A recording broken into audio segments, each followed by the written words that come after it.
অতীতের মতো সুশীল তত্ত্বাবধায়ক সরকার আপনারা না, আপনারা গণ অভ্যুত্থানের সরকার।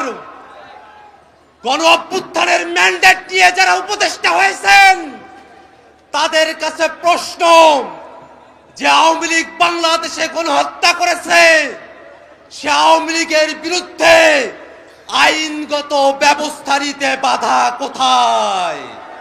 আমরা স্পষ্ট করে বলতে চাই, ওই 5ই আগস্ট বাংলাদেশের জনগণ সিদ্ধান্ত নিয়েছে আওয়ামী লীগ নামে, নৌকা মার্কার নামে, মুজিববাদী আদর্শের নামে বাংলাদেশে কোনো রাজনীতি চলতে পারে না।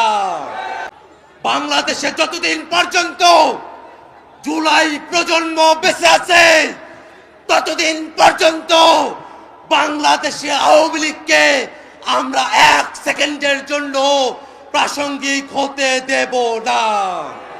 আওয়ামী লীগের প্রশ্ন অমীমাংসিত রেখে বাংলাদেশে সামনে কোনো নির্বাচন হবে না, হবে না, হবে না।